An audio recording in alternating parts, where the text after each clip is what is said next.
சத்யாவில் சுதந்திர தின super offer. அனைத்து வீட்டு உபயோகப் பொருட்களும் மாபெரும் தள்ளுபடி விலையில் வாங்கிடுங்கள். 2012 ஒரு நோட்டிபிகேஷன் வந்து இந்த ரெண்டு நோட்டிபிகேஷன் இடையில எல்லாரும் நீதிமன்றத்துக்கு சென்றோம்.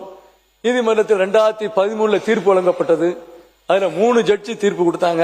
3 ஜட்ஜி இருந்தாங்க. சீஃப் ஜஸ்டிஸ் அல்டமஸ் கபீர் அவர்களும் தத்து அவர்களும் நீட்டு வேண்டாம் என்று கூறினார்கள். ஆனால் அங்கே இருக்கக்கூடிய இன்னொரு ஜட்ஜ் அவர் என்ன கூறினா நீட்டு வர வேண்டும் என்று சொன்னார்கள்.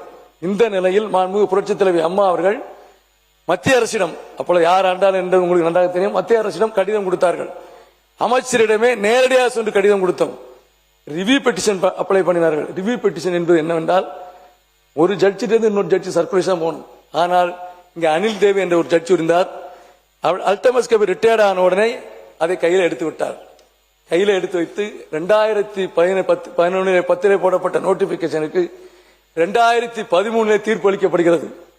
தீர்ப்பு எப்படி அளிக்கிறார்கள்? இந்த தீர்ப்பு அடிப்படையிலே அட்டார்னி ஜெனரலை வரவழைத்து நீங்கள் உடனடியாக பிரசிடென்டுடைய அசென்ட் வாங்க வேண்டும், அதுக்கு மேலாக இதை ஆக்டாக கொண்டாட வேண்டும், இதை பார்லிமெண்டில் வைக்க வேண்டும், மீண்டும் உச்சநீதிமன்றத்துக்கு கொண்டு வர வேண்டும் என்றுதான் கூறினார்கள். ஆகவே இதுக்கும் எடப்பாடியாருக்கும் சம்பந்தம் இல்லை. அன்றைய தினம் ஒருத்தர் சொன்னார் அதிமுக ஆட்சியிலே நீட்டு வந்தது என்று சொன்னார்கள்.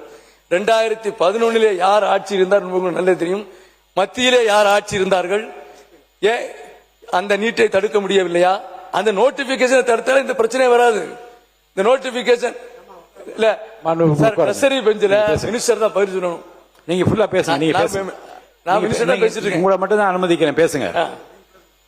இதை பொறுத்தவரையிலே நீட் என்பது 2013 ஜட்ஜ்மெண்ட் எடுத்து படிச்ச ஜட்ஜ்மெண்ட் கிளியரா இருக்கிற எப்ப நோட்டிபிகேஷன் வந்து எதனால் நோட்டிபிகேஷன் வந்து. ஆனால் இன்று நீட்டுக்கு ஆர்ப்பாட்டத்தை சொன்னார்கள். இளம் மாணவர்கள் என்ன சொல்லி விட்டார் தெரியுமா? நீட்டு சம்பந்தமாக டெல்லியிலே குறிப்பா ஒரு வார்த்தை சொன்னார்கள், எந்த அரசியல் கட்சி வரக்கூடாது, குறிப்பிட்ட இந்த அரசியல் கட்சி உள்ளுக்கு வரக்கூடாது என்று சொல்லிவிட்டார்கள். இதை என்ன கேவலம். ஆக நீட் என்பது யாரால் கொண்டு வரப்பட்டது? ஏழை மாணவர்கள் வயிற்றில் அடித்தவர் யார்? அவரே சென்னைக்கு வந்து நீட்டினுடைய மக்களை சந்திக்கிறாராம். எந்த விதத்தில் நியாயம்? ஆக ஆட்சி மாறலாம், நீங்கள் கொண்டு வந்த சட்டமோ நீங்கள் கொண்டு வந்த நீட்டு நோட்டிபிகேஷன் மாறாது. அமைச்சர் உங்களுக்கு என்ன சொல்லுங்க, சொல்லுங்க, நீங்க சொல்லுங்க. இல்ல அவர் சொல்லட்டும் சார்.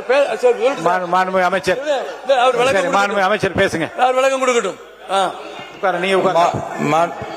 மாண்புமிகு பேரவைத் தலைவர் அவர்களே, மாண்புமிகு முன்னாள் அமைச்சர், அவர் மக்கள் நல்வாழ்வுத்துறை பணியாற்றின அமைச்சர்.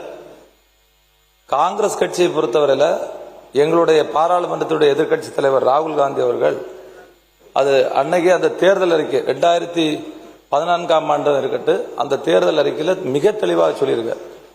நீட் எந்தெந்த மாநிலங்கள் விரும்புதோ அந்தந்த மாநிலங்கள் தேசிய நுழைவுத் தேர்வை பயன்படுத்தலாம். அதுல அதனாலதான் நாங்க திருப்பி சொல்றோம். இவங்க சொல்றாங்க 2016 நீட் உள்ளால வரல. 2017 யார் ஆட்சியில் இருந்தா? 2017 இருந்த ஆட்சியாளர் தான் நீங்க கேட்கணும். அன்னைதான் நீட் தமிழ்நாட்டுக்குள்ள நுழைஞ்சு 2016 கூட வரல. 40 சட்டமன்ற உறுப்பினர். அதனாலதான் எங்களுடைய தலைவர், பாராளுமன்றத்துடைய எதிர்க்கட்சி தலைவர் தொடர்ந்து ஒவ்வொரு மாநிலத்தில் என்ன நிலைப்பாடு எடுக்கின்றார்களோ அந்த நிலைப்பாட்டுக்கு நாங்க ஒத்துக்கிட்டோம் தான் எங்க தலைவர் சொல்லியிருக்காரு. இப்ப கூட வந்த டைம்ல தமிழ்நாட்டில் நீட்டுனால இறந்து போன 4 குடும்பங்களை பார்த்து நேரடியா பேசினாரு. சத்யாவில் சுதந்திர தின சூப்பர் ஆஃபர். அனைத்து வீட்டு உபயோகப் பொருட்களும் மாபெரும் தள்ளுபடி விலையில் வாங்கிடுங்கள்.